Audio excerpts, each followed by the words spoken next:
명절 은혜가 잘 보내셨습니까? 네, 건강하게 뵙게 되어 너무 감사드립니다. 저도 지난주에 대구를 잠시 다녀왔는데 길거리에서 큰 전광판을 보다가 깜짝 놀랐습니다. 새로운 시대가 왔다 이런 글이 지나가는데 신천지 시대가 왔다 그러더라고요. 10만이 모였는데 제가 이제 고향이 대구니까 그 월드컵 경기장에 10만이 되는 사람이 모였다는 거죠. 신천지 시대가 왔다. 마음이 조금 씁쓸하더라고요. 야, 요즘에는 이단들도 이렇게 대대적으로 광고하는구나. 버스 광고판에도 있고, 또 우리가 큰 도로 가다 보면 또 신천지 건물도 있습니다. 다 보입니다. 이런 시대를 우리가 살고 있으면서 저는 정말 은혜가 필요하구나. 교회가 정말 교회 되어야 되겠구나. 그런 생각을 하게 되었습니다. 많은 젊은이들이 이단에 빠지고 있습니다. 너무너무 가슴 아픈 사실입니다. 이단에만 빠지면 돌아오기 너무나 힘이 듭니다.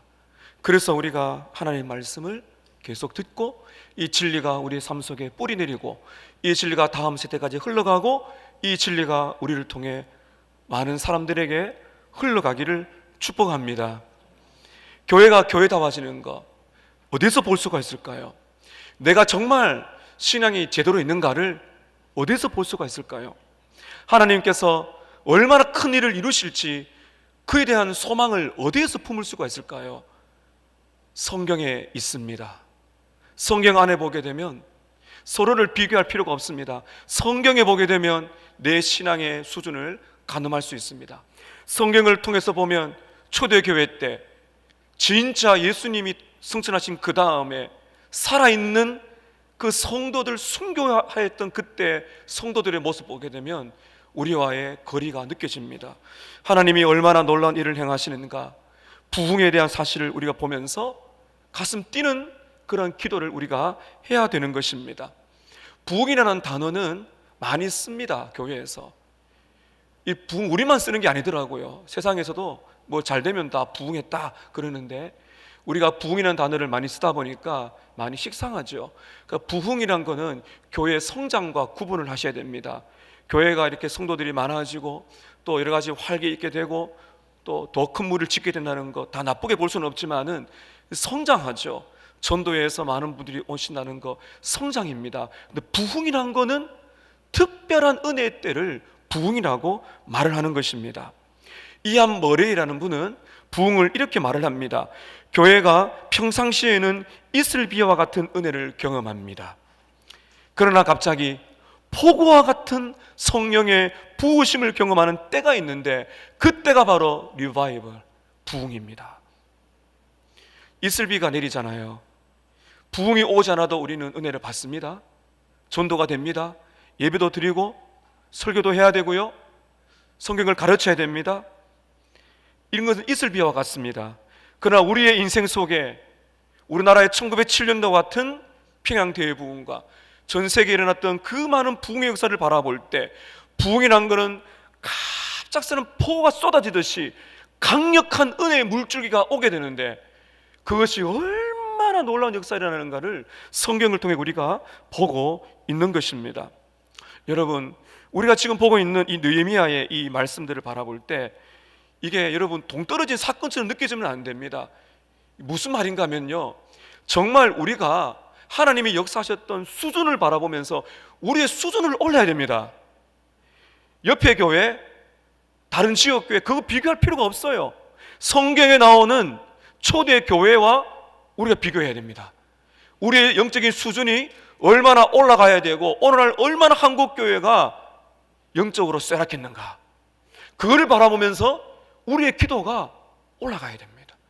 우리의 기도의 수준이 내 자신과 가족과 우리 서만화교회 교회의 영적인 수준이 성경에 나오는 진짜 교회가 경험했던 은혜의 때를 달라고 기도할 필요가 있는 것입니다. 하나님께서 우리 시대에 이런 부흥을 주시기를 축복합니다. 부흥이 올 때까지, 부흥이 올 때까지. 저는 대학교 학생 때부터 기도했거든요. 죽을 때까지 기도할 것 같아요. 부흥이 올 때까지. 부흥은 하나님이 주시는 선물이기 때문입니다. 개인적으로, 가정에서, 교회적으로 하나님께서 특별한 은혜를 부어주실 때가 있어요. 그게 정말 우리에게 필요합니다. 폭우가 쏟아지게 되면 이 토벌천에 쓰레기가 다 떠내려갑니다. 바로 그것이거든요. 강력한 폭우가 쏟아져서 이 쓰레기들이 지나가야 됩니다. 하나님께서 이 은혜를 주실 때, 이 특별한 은혜를 주실 때 어떤 일이 일어나는가, 오늘 그 말씀을 함께 보고자 합니다. 부흥이란 것은 특별한 은혜의 시기입니다. 그때 성도들은 충만한 기쁨을 누린다. 오늘 이 기쁨이라는 주제를 여러분과 함께 나누고자 합니다. 첫 번째, 부흥이 오게 되면 성도들은 말할 수 없는 충만한 기쁨을 누린다는 것입니다. 기쁨, 여러분, 우리가 믿는 이 기독교는 어떤 종교입니까? 우리가 알고 있는 이 신자다움, 그것을 드러낼 수 있는 표지 중에 뭐가 있을까요? 진짜 우리가 믿는 이 기독교가 진짜다, 정말 참된 신자라는 것을 보여주는 그 많은 표지 중에 하나가 무엇인가 하면 기쁨입니다. 로드 존슨은 부흥이라는 책에서 이렇게 말을 합니다. 로드 존슨 목사님의 말입니다. 사람들이 교회에 들어오지 않고 교회 밖에 있는 것은 그리스도인들이 비참해 보이기 때문입니다. 교회 밖에 있는 사람들이 우리보다 더 행복하다는 인상을 우리들이 줄 수가 있습니다. 그러나 하나님의 성령께서 임하실 때 사람들은 기쁨으로 충만하게 됩니다. 그것은 피상적인 것이나 육신적인 것이나 그저 지나쳐 버리는 것이 아닙니다. 하나님 주시는 평강은, 기쁨은 우리의 속에서부터 우러나오는 것입니다. 성령의 권능이 온 인격을 비추어주며 말할 수 없는 영광스러운 충만한 기쁨을 주는 것입니다. 여러분, 우리는 어떻습니까? 정말 기쁩니까? 예수 믿지 않는 사람들이 우리를 보며 야, 행복하다, 기쁘다, 다르다 이렇게 느껴주고 있나요? 코로나 팬데믹이 이어지고 있습니다. 많은 분들이 경제적으로, 육적으로, 또 뿐만 아니라 자녀들 문제, 수없이 우리에게는 어려움이 있어요. 그러나 이럴 때 진짜 기독교 신앙을 보여줄 수 있는, 저는 하나님이 우리 시대에 코로나를 주신 이유 중에 하나라고 생각합니다. 그 많은 이유 중에서 진짜 신앙이 무엇인가, 다 몰락하고 쇠락하고 어렵고 안 된다 말하고 원망과 불평이 뒤덮게 될 때 교회 예배 드리면서 어려움 중에서 기쁨의 눈물을 흘리면서 행복을 찾고 마음에서 우러나오는 말할 수 없는 그 기쁨이 충만한 성도가 어디에 있는가? 여러분, 그것이 우리에게 필요한 부흥이 오야 되는 것입니다. 여러분, 우리는 기쁨이 넘치는 성도가 되어야 됩니다. 주께서 우리를 그렇게 만들어 주시기를 축복합니다. 저는 지난주 하나님의 말씀을 나누었는데요, 하나님 말씀에 능력이 있습니다. 하나님의 말씀이란 것이, 성경 말씀이란 것은 태양과 같다 그랬습니다. 태양은 빛과 열이 있습니다. 그래서 말씀의 능력이란 것은, 말씀은 빛과 같다. 말씀을 들어야 됩니다. 하나님의 말씀 듣게 되면 깨달음이 옵니다. 생각이 바뀝니다. 하나님을 알아갑니다. 이게 빛이거든요. 세상적인 가치관, 처세술, 그것이 다 무너지고 하나님의 명확한 뜻이 깨달아져요. 이게 말씀의 빛입니다. 태양은 열이 있습니다. 뜨거운 열이 있습니다. 하나님의 말씀을 깨닫고 나면 머리로 끝나지 않습니다. 진짜 하나님의 말씀을 경험하게 되면 내 마음이 뜨거워집니다. 내 마음에 변화가 일어납니다. 누가복음 24장 32절에 예수님께서 엠마오로 가는 두 제자를 만나셨을 때 그 제자들이 뭐라 그럽니까? 예수님께서 말씀을 풀어주실 때 우리의 마음이 불타지 아니하더냐. 우리가 지금 읽고 있는 느헤미야의 이스라엘 백성들은 이러한 은혜를 경험하고 있습니다. 마음에 감동을 받아서 에스라를 찾아가서 말씀을 들려달라고 했습니다. 이게 기적이죠. 말씀을 들려줬어요. 읽어줬어요. 근데 깨달았어요. 그런데 이들 마음에는 깨달음 뿐만 아니라 마음의 변화가 생겼습니다. 이 거룩한 감정이 두 가지가 있는데, 하나는 회개이며 하나는 기쁨입니다. 이게 역설적이잖아요. 거룩한 슬픔과 말할 수 없는 기쁨, 이 두 가지가 옵니다. 오늘은 저는 이 기쁨을 좀 더 나누고, 다음에는 또 느헤미야 9장에 보면 회개가 또 등장하게 됩니다. 이 기쁨을 여러분과 함께 나누고자 합니다. 6절을 보시길 바랍니다. 오늘 본문에 오래 읽진 않았지만 6절을 보시게 되면 이스라엘 백성들이 말씀을 듣고 깨달았을 때 마음의 변화가 기쁨입니다. 6절 보세요. 에스라가 위대하신 하나님 여호와를 송축하며 모든 백성이 손을 들고 아멘 아멘 하더라. 기쁨의 찬양이 터져 나옵니다. 이어 말씀을 읽습니다. 10절입니다. 10절 중요한 말씀이기 때문에 우리 같이 한번 읽겠습니다. 시작. 느헤미야가 또 그들에게 이르기를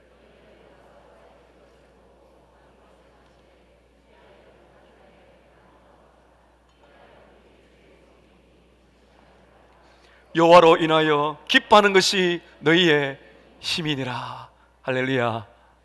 여호와로 인하여, 하나님 때문에 또는 하나님을 기뻐하는 것이 우리의 힘이다. 이 험한 세상, 이 유혹을 이겨낼 수 있는 마음의 변화, 그 기쁨이 우리의 능력이다.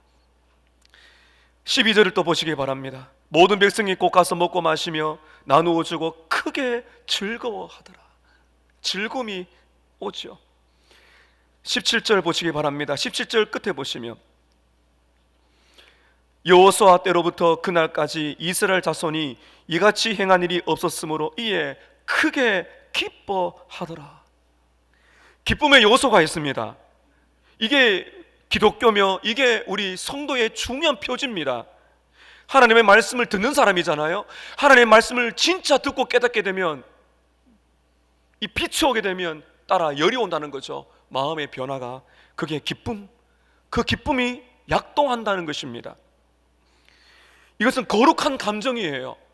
그런데 이것을 우리가 구분을 잘해야 됩니다. 스포츠 경기 때 막 소리를 지르고 콘서트 때 막 뛰면서 막 하잖아요. 그러한 어떤 인위적인 흥분이 아닙니다. 이게 조심해야 됩니다.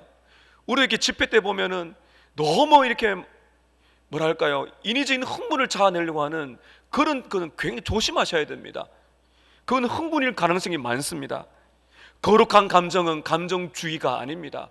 우리 성도님들께서는요, 예수 믿는 사람들은 감정이 풍부하셔야 돼요.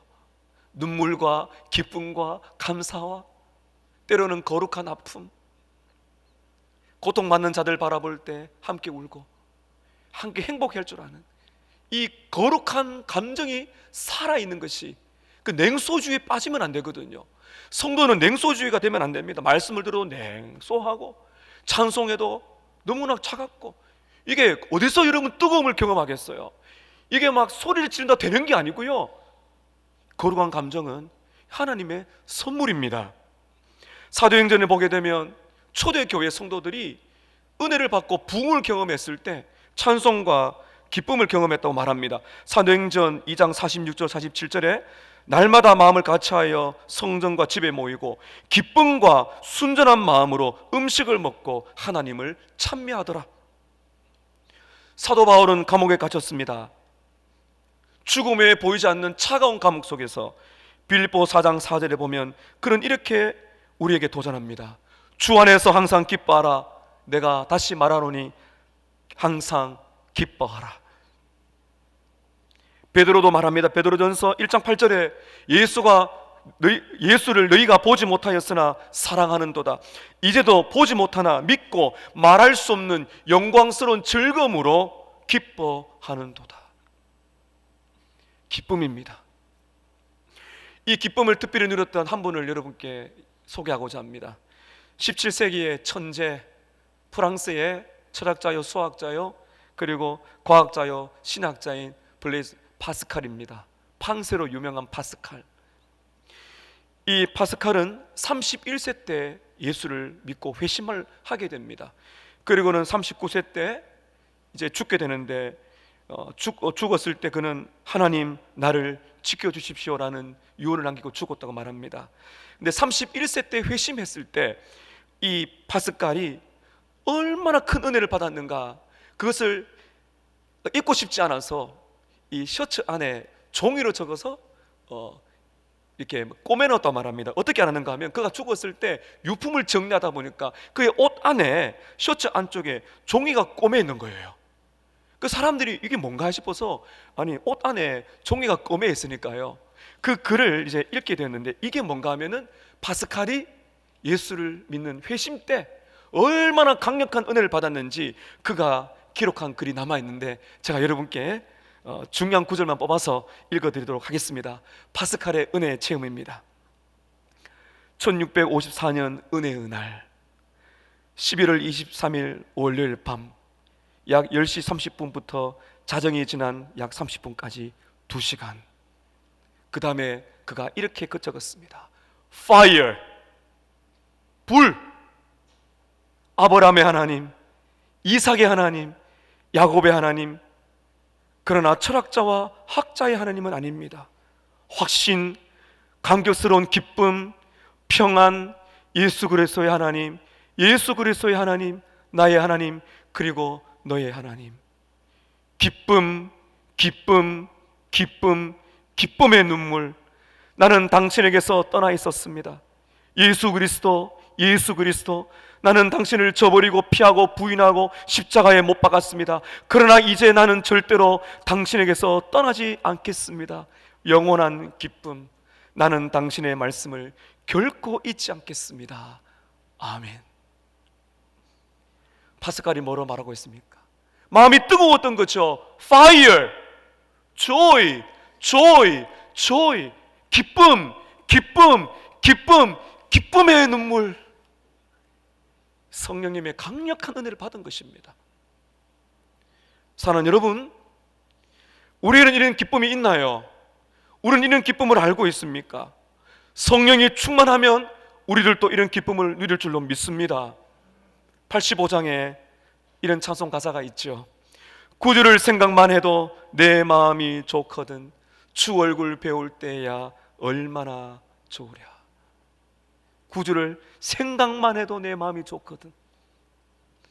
좀 전에 부른 찬송가 94장, 여러분 어떤 마음으로 부르셨어요? 이 가사가 보통 가사가 아닙니다. 여러분, 주 예수보다 더 귀한 것은 없네. 이 세상 명예와 바꿀 수 없네. 이전에 즐기던 세상 일도 주 사랑하는 마음 뺏지 못하네. 세상 즐거움 다 버리고, 세상 즐거움 다 버리고, 세상 자랑 다 버렸네. 왜 그렇습니까? 예수님이 최고의 기쁨이 되기 때문입니다. 주 예수보다 더 귀한 것은 없네. 예수 밖에는 없네.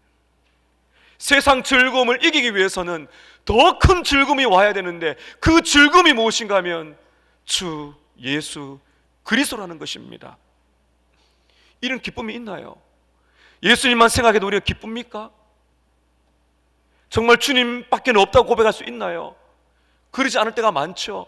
그렇기 때문에 우리에게 부흥이 필요한 것이며, 그렇기 때문에 우리가 기도가 필요한 것입니다. 뜨거움의 역사, 내 마음에 감동을 받아서 말할 수 없는, 말로 표현할 수 없는 그 환희, 그 희열, 거룩한 기쁨, 그것이 교회에 돌아와야 돼요. 그것이 우리 안에 회복되고 경험되어야 되는 것입니다.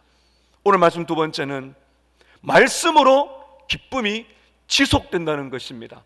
하나님의 말씀으로 기쁨이 끝까지 간다는 것입니다. 여러분, 우리는 종교적인 흥분을 조심해야 됩니다. 환상이나 신비한 체험 너무 좋아하지 마세요. 굉장히 위험할 경우가 많습니다. 우리가 하나님의 은혜를 받는 가장 바른 길은 하나님의 말씀을 통한 것입니다. 이것이 우리가 지금 성경에서 보고 있는 것입니다. 하나님의 말씀을 통해서 우리가 지성이 바뀌고, 우리의 감성이 바뀌고, 우리의 삶이 바뀌게 되는 이 완벽하고 최고의 방법이 무엇인가? 바로 하나님의 말씀인 것입니다. 그래서 여러분, 이 성경이, 말씀이 그렇게 중요한 것입니다. 오늘 12절 보시기를 바랍니다. 12절 보시게 되면 중요한 말씀이 있습니다. 모든 백성이 곧 가서 먹고 마시며 나누어 주고 크게 즐거워하니 이는 그들이 그 읽어 들려준 말을 어떻게 했다고요? 밝히 알미라. 이는 이란 말은 왜냐하면 이란 뜻이죠. 백성들은 눈물 흘리다가 느헤미야 에스라의 말을 듣고 멈추었습니다. 그리고는 서로 음식을 나누어주며 기뻐했어요.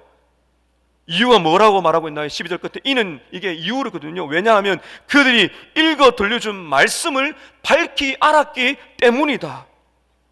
여러분, 하나님의 말씀을 제대로 알면은 기쁨이 온다는 거죠. 사람이 바뀐다는 거죠. 거룩한 감정이 내 마음속에 불붙는다는 것입니다. 백성들은 이 말씀에 순종하여서 이제 돌아가서 먹고 마시며 기쁨의 잔치를 벌였습니다. 하루가 지났어요. 다음 날이 되었는데 놀라운 일들이 일어납니다. 백성들은 다 집에 갔는데 특별한 사람들이 또 몰려옵니다. 여러분 13절 보시길 바랍니다. 그 이튿날, 그 다음 날인데요, 누가 등장하는지 보세요. 뭇 백성의 족장들과 제사장들과 레위 사람들이 율법의 말씀을 밝히 알고자 하여 학사 에스라에게 모였습니다. 대다수 백성들은 집으로 돌아갔지만은 마음에 이 갈증 있는 사람이 있었어요. 제사장과 레위인들, 이 사람들은 쉽게 말하면 성직자니까 우리가 이해가 됩니다. 그러나 여러분 눈여겨보세요. 13절 앞에 다시 보시겠습니까? 그 이튿날 누가 등장하고 있어요? 백성의 족장들입니다. 이게 중요합니다. 족장들이란 말은 아버지들을 말하는 겁니다. 가족의 부모들의 마음이 변화가 된 것입니다. 이게 놀라운 일이죠. 신명기 6장 7절에 보면 부모에게 이렇게 말을 합니다. 율법에 나오거든요. 부모들은 너희의 자녀들에게 부지런히 말씀을 가르치라는, 이게 유대인들, 이스라엘 백성들에게는 하나님 주신 명령이었거든요. 은혜를 받으니까 어떻게 됩니까? 아버지들이 변화를 받는 거죠. 가정에 말씀이 필요한 것입니다. 여러분 집에 부모님이 변화받으면 어떻습니까? TV를 보는 시간 대신에 가정 예배를 드리지 않겠어요? 그렇게 여러분 TV, 영화 볼 시간은 많은데 가정 예배를 드리지 않아요. 애들이 그걸 보고 자라는 겁니다. 근데 은혜를 받으면 사람이 바뀝니다. 성경책을 펴요. 그럼 그것을 보면 자라는 아이들은요, 교회에서 보내는 시간은 일주일에 1시간가량 아이들이 됩니다. 그러니까 가정에서 아이들이 보고 자라는 것은 대부분의 시간은 가정입니다. 뭇 백성들의 족장이 마음의 변화를 받아 에스라를 찾아갔습니다. 율법을 좀 가르쳐 달라고. 저와 우리 서만화교회 부모 여러분, 부흥의 물결이 불려와서 부모 앞선 세대가 더 큰 은혜를 받기를 축복합니다. 이것이 다음 세대로. 여러분 너무나 놀라운 것이 아닙니까? 제사장과 레위인들, 성직자들이 변화가 되었습니다. 일종의 이건 여러분 성경 공부라 볼 수 있어요. 제사장, 레위인들, 에스라, 그리고 아버지들. 아마 여러분께서 믿으시는 분들 중에 어머니들이 믿으신다면 어머니들이 그 일을 하시면 됩니다. 어머니들이 영적인 가장이 되기 때문이죠. 우리의 모든 가정에, 우리 모든 가장들이 주님께로 돌아오는 놀라운 일들이 일어나기를 또한 축복합니다. 성경 연구 모임이 일어나게 된 겁니다. 이게 중요합니다. 여러분 우리가 예배를 참석해야 됩니다. 또 중요한 것이 우리가 말씀을 듣는 자리, 기도하는 자리, 성경을 연구하는 자리, 이런 자리에 빠지시면 안 됩니다. 많은 성도님들이 야유회 간다 그러면 그렇게 잘 참석하시는데 기도하자 그러면 잘 안 오세요. 물론 야유회도 가야 됩니다. 그게 잘못됐다는 건 아니지만요, 이게 우리의 본성이 그래요. 이겨내야 되거든요. 그 은혜가 오게 되면 그 소중함을 안다는 것입니다. 사랑하는 여러분, 우리 주일학교가 하나님의 말씀이 왕성해지기를 기도하시기를 바랍니다. 우리 자녀들이 말씀을 읽고 은혜 받는, 그걸 우리가 꿈을 꾸고요, 이 말씀을 읽고 듣고 암송하는 이 기적들이 그 말씀의 변화를 받고 은혜를 받는 일, 이걸 위해서 우리는 기도를 해야 되는 것입니다. 가정에서 가정 예배를 드리고 말씀을 읽는 것입니다. 제가 지난 주에 말씀을 나누면서 에스라가 성경을 낭독하고 깨닫게 해주었다는 말을 하면서 우리 아내가 낭독하자 그러더라고요. 그래서 지금 며칠째 우리 아들과 함께 성경을 읽습니다. 잠언을 1장부터 한 구절씩 돌아가면서 너무너무나 좋더라고요. 30분 읽습니다. 성경을 낭독할 때도 그 말씀이 얼마나 은혜가 되는지 몰라요. 예배 시간은 물론이고 기도회 때, 또 우리 목장 서만 아카데미를 통해서 성경 통독반, 제자 훈련, 또 전도 폭발 훈련, PSB 선교 훈련, 이런 말씀의 자리에 함께 하셔서 우리가 말씀이 충만해야 돼요. 말씀이 충만할 때 그것이 기쁨의 역사가 일어나는 줄로 믿습니다. 에스라와 함께 말씀을 연구하다가 이 백성들이 놀라운 또 하나를 발견하게 되는데, 이 당시에 유대여력으로 이제 7째 달이거든요. 이때 해야 될 일이 있다는 걸 깨닫게 됩니다. 그것이 바로 초막절입니다. 여러분 14절을 보시기를 바랍니다. 14절에 율법에 기록된 바를 보니까, 함께 모여서 성경을 읽기 시작했어요. 율법이란 건 모세 오경이 아니겠어요? 말씀 읽다 보니까요, 그 당시에 꼭 들어맞는, 지금 우리로 말하면 1월달이면 1월달에 꼭 들어맞는 말씀이 있다는 것입니다. 일곱째 달에 하나님께서 하라고 한 일이 있다는 거예요. 14절 보세요. 율법에 기록된 바를 본즉 여호와께서 모세를 통하여 명령하시기를 이스라엘 자손은 일곱째 달에 절기에 초막에서 거할지니라. 여러분, 우리 성도님들은 우연이라는 말 쓰시면 안 됩니다. 모든 게 하나님의 타이밍이 있는 것입니다. 이게 섭리라 그러거든요. 이렇게 사모하는 마음으로 다시 성경을 연구하기 시작했을 때 초막절을 알았어요. 그동안 잊고 있었던 절기, 유대인들의 3대 절기 중에 하나, 초막절이 있다는 것을 알게 됩니다. 그리고 이 초막절을 지키면서 은혜를 받아요. 여러분 17절 보시길 바랍니다. 사로잡혔다가 돌아온 회중이 다 초막을 짓고 그 안에서 거하니 눈의 아들 여호수아 때로부터 그날까지 이스라엘 자손이 이같이 한 일이 없었으므로 이에 크게 기뻐하더라. 초막절을 지내면서 마음에 더 큰 기쁨이 오게 됩니다. 여기서 그치지 않습니다. 이 기쁨을 계속해서 지속시키는 방법이 있었으니 18절을 보면 놀라운 모습을 보게 됩니다. 여러분 18절 보십시오. 에스라는 첫날부터 끝날까지 날마다 하나님의 율법책을 낭독하고, 잘 보십시오. 에스라는 첫날부터 끝날까지 뭘 했다고요? 날마다 하나님의 율법책을 낭독했더라. 초막절은 일주일 동안 지내고 마지막 날에는 성회로 함께 모입니다. 이날 동안 뭘 했다는 거예요? 하나님의 말씀을 낭독했다는 것입니다. 이게 기쁨이 지속화되는 것이 하나님의 말씀이 함께 가는 거죠. 여러분, 이제 서울 가려면은 기차를 탑니다. 그죠? 기차를 타면은 우리가 가잖아요. 기차가 움직일 때 내가 그걸 실어야 됩니다. 말씀이 항상 살아있을 때 이 기쁨의 놀라운 감정들이 이어진다는 것입니다. 사랑하는 여러분, 하나님 말씀에서 벗어나지 마시기를 바랍니다. 여러분 잘 들으셔야 됩니다.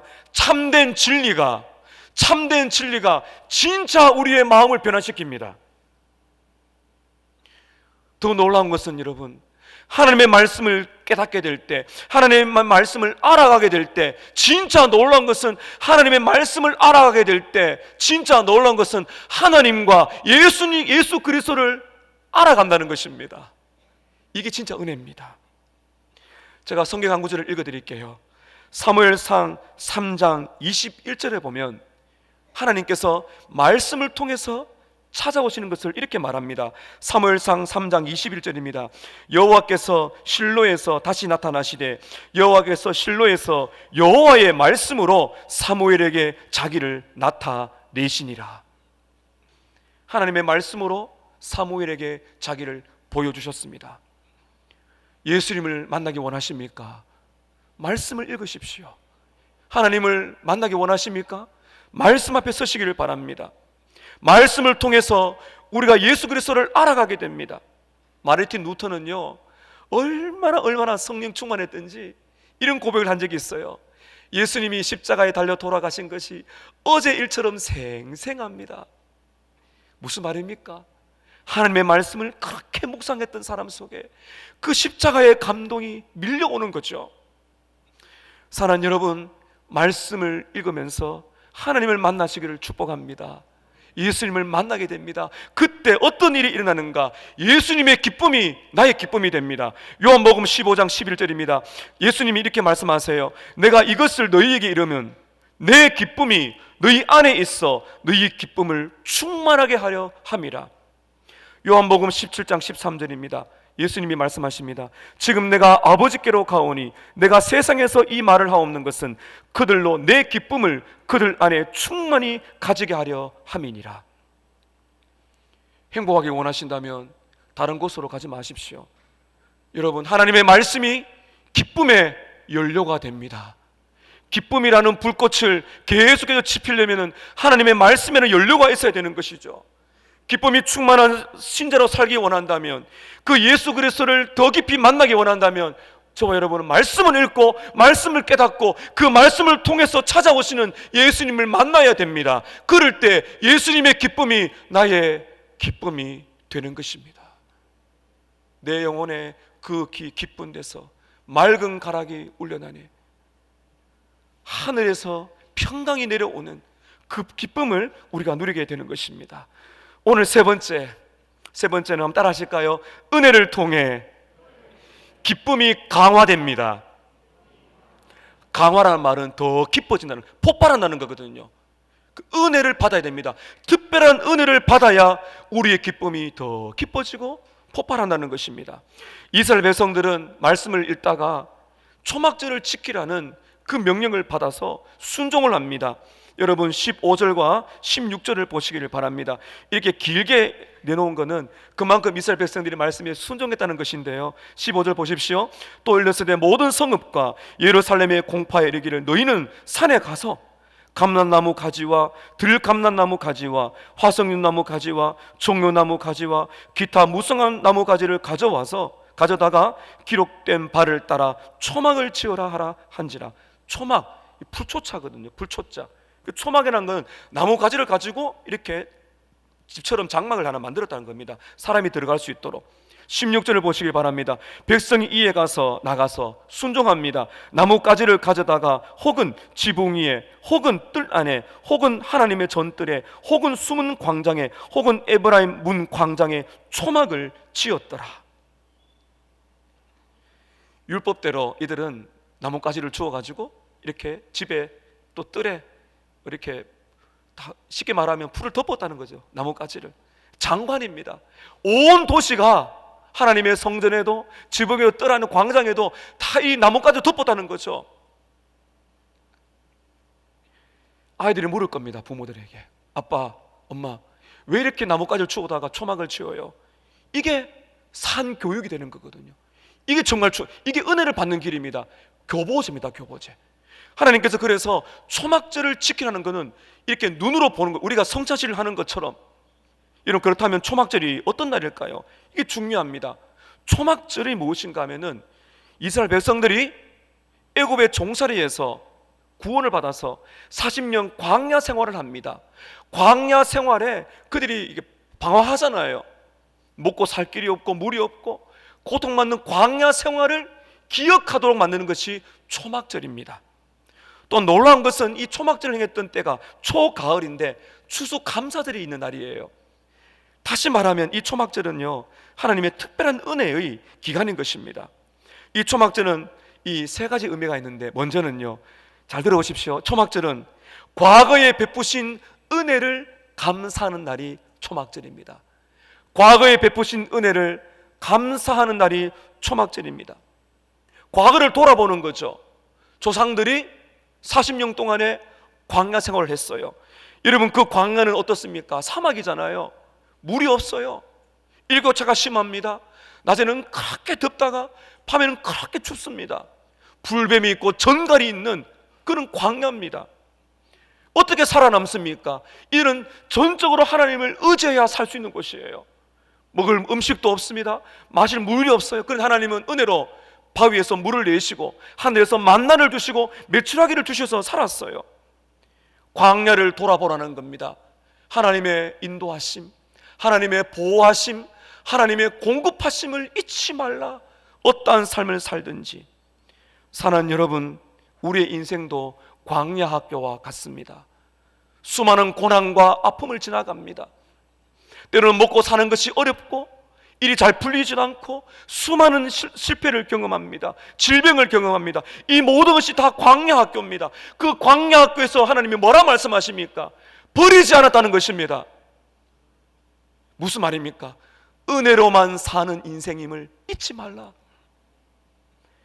느헤미야와 백성들은 광야를 지나지 않았지만 광야 같은 생활을 또 했어요. 70년의 포로 생활에서 돌아왔잖아요. 그래서 이들의 생활은 새로운 출애굽을 할 수 있어요.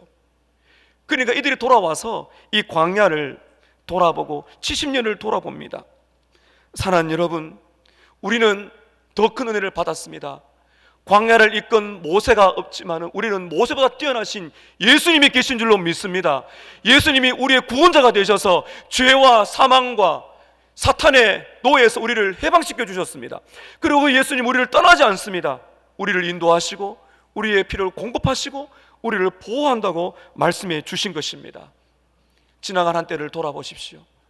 과거에 베푸신 광야의 은혜를 잊지 마십시오. 이럴 때 우리는 여러분 301장 찬양이 나오게 되는 것입니다. 지금까지 지내온 것 주의 크신 은혜라, 한이 없는 주의 사랑 어찌 이루 말하랴. 자나깨나 주의 손이 항상 살펴주시고 모든 일을 주 안에서 형통하게 하시네. 초막절은 지금까지 지내온 과거의 은혜에 대한 감사를 하는 날입니다. 또 하나 있습니다. 초막절은 과거뿐만 아니라 장래에도 은혜를 주실 것을 믿는 날이 바로 초막절입니다. 우리의 신앙은 과거에 머물면 안 돼요. 과거에 베푸신 하나님의 은혜를 감사하고 한 걸음 더 나아가서 과거에 베푸신 하나님의 은혜를 장래에도 베푸실 것을 믿는, 바로 그것이 은혜인 것입니다. 장래의 은혜가 우리에게 있습니다. 이스라엘 백성들은 포로에서 돌아와서 성벽을 재건하고 집을 장만했어요. 볼품 없습니다. 정말 볼품 없습니다. 그러나 그들은 낙심하거나 원망하고 불평하지 않았습니다. 현실을 부끄러워하지 않았습니다. 초막절을 왜 지었습니까? 아이들이 묻습니다. 아빠, 엄마, 우리 민족에게 내일의 소망이 있을까요? 그걸 묻는 거죠. 그 부모들이 말하는 겁니다. 초막절을 봐라, 초막절. 40년 광야를 하나님이 지켜주셨다니까, 우리 민족을. 낮에는 구름기둥, 밤에는 불기둥, 물이 있으면 피란 물을 주시고 만나를 내려주셔서 죽도록 하지 않으셨어. 그리고 우리를 70년 포로에서 돌아오게 하셨어. 지금도 현실을 보면 너무너무나 비참하지만은 하나님의 은혜는 계속해서 흐른다고, 희망을 가져라고. 여러분, 그것이 바로 초막절인 것입니다. 이것이 오늘 우리에게 필요합니다. 저는 올해 하나님의 그런 마음을 희망을 가지게 됩니다. 코로나 때문에 이런 많은 질병과 고통 가운데 있는 우리 많은 성도님들, 미래의 소망을 가지시기를 축복합니다. 희망이 있어야 됩니다. 잘 될 거야 라는 게 아니에요. 참아보자, 그건 신앙이 아니에요. 말씀을 믿는 것입니다. 장래에도 하나님께서 여러분의 가정을 책임지실 줄로 믿습니다. 장래에도 우리 서머나 교회에 인도하실 줄로 믿습니다. 그걸 믿는 것입니다. 그때 301장 2절이 나오게 됩니다. 몸도 맘도 연약하나 세임받아 살았네. 물 붓듯이 부으시는 주의 은혜에 족하다. 사랑 없는 거리에나 험한 산길 헤맬 때 주의 손을 굳게 잡고 험한 광야 찬송하며 가리라. 주님 다시 배울 날이 날로 다가와 무거운 짐 주께 맡겨 벗을 날 또 멀잖네. 나를 위해 예배하신 고향집에 돌아가 아버지의 품 안에서 영원히 살리로다. 미래까지 우리의 시선이 영원까지 맞닿아가는 것입니다. 이스라엘 백성들은 초막을 지으면서 과거에 베푸신 하나님의 은혜의 감격과 앞으로도 베푸실 하나님의 은혜를 믿음으로써 가졌을 때 폭발적인 기쁨을 누렸습니다. 여러분 17절 보시길 바랍니다. 17절 우리 함께 읽습니다. 시작. 사로잡혔다가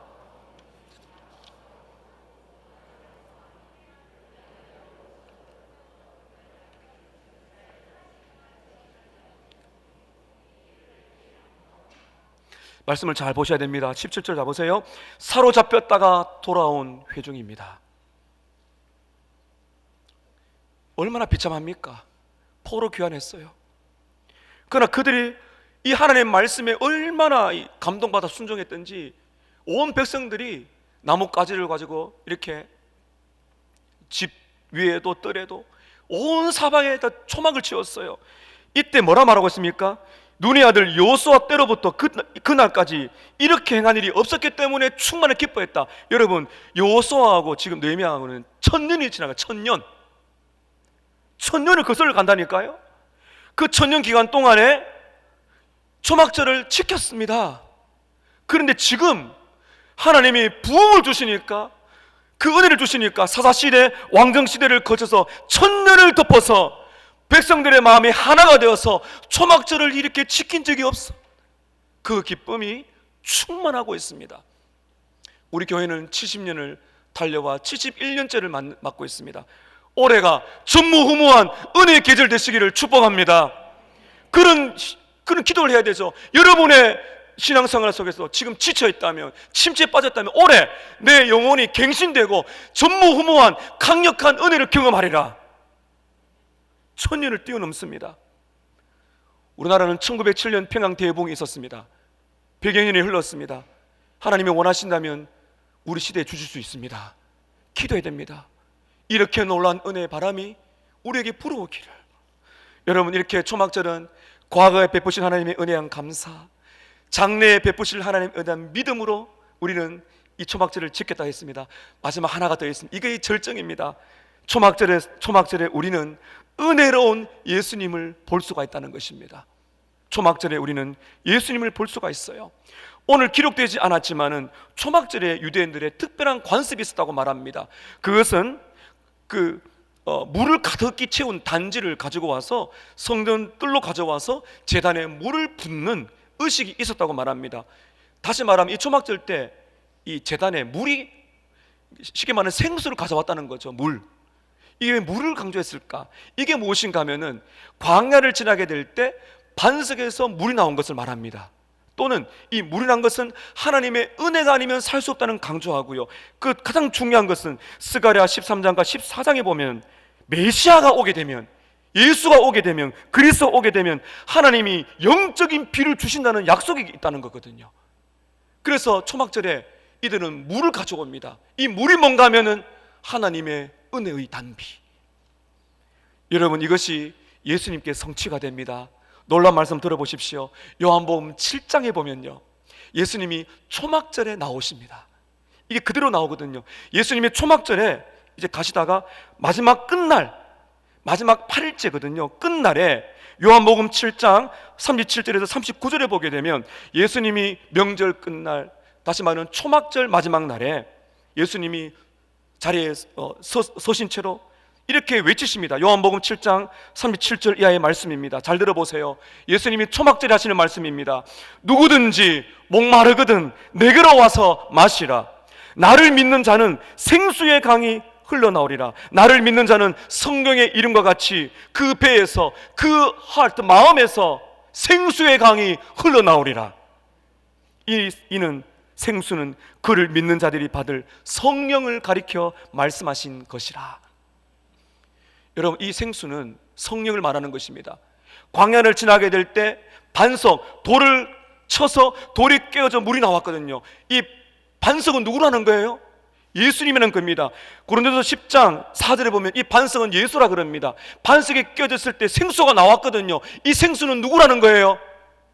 우리의 영혼의 가람을 채우실, 우리의 목마름을 채우시고 우리에게 기쁨을 충만케 만들어주시는 성령 하나님. 사랑하는 성도 여러분, 예수님은 이 약속을 지키셨습니다. 예수님이 부활 승천하신 다음에 오순절 날이 되었을 때 예수님은 성령을 충만하게 물 붓듯이 부어주셨어요. 그때부터 모든 성도들의 마음속에는 영원히 성령께서 내주에 계시는 것입니다. 여러분께 질문을 드리고 싶습니다. 예수님을 믿으십니까? 그렇다면 여러분 안에 성령님께서 영원히 내주하심을 믿으십시오. 여러분, 그러나 우리는 여기서 그치면 안 됩니다. 성령 충만해야 됩니다. 성령 충만하게 되면 생수 위의 강같이 내 영혼에 강물같이 흐르는 기쁨이 충만하겠다는 약속인 것입니다. 여러분, 예수를 믿고 예수님을 신뢰하고 예수님을 찬양하시기를 바랍니다. 그 예수님을 믿고 찬양하며 사랑하기 위해서 말씀 앞으로 나아오십시오. 말씀을 읽으십시오. 말씀을 들으십시오. 말씀을 알아가세요. 그 말씀을 알아갈 때, 깨닫게 될 때 예수님을 만날 줄로 믿습니다. 그 주님을 만났을 때 예수님의 기쁨이 나의 기쁨이 됩니다. 세상이 줄 수 없는 평강과 희락과 환희와 그 기쁨이 내 심령 속에 하늘로부터 임하게 되는 것입니다. 이 목마름, 이런 목마르지 않으세요? 세상에 주는 돈, 명예, 그 행복 말고요, 우리의 영혼에, 우리의 깊은 영혼 깊은 곳에 말할 수 없는 기쁨, 그 감격, 그 사랑의 물결이 우리에게 필요하지 않습니까? 우리는 부흥이 필요한 것입니다. 말씀을 통해 그리스도를 만나셔서 그 주님이 주시는 기쁨이 특별한 은혜를 통해 임하시기를 축복합니다. 과거에 주신 하나님의 은혜에 감사하세요. 장래에 주신 하나님의 은혜를 믿으시기를 바랍니다. 그 예수께서 오늘 믿는 자들마다 성령의 역사가 있을 것이다. 성령 충만을 구하셔서 생수와 같은 은혜의 물결을 갈망하시는 저와 여러분 되시기를 주의 이름으로 축복합니다. 기도하겠습니다. 우리에게 부흥을 주십시오. 우리에게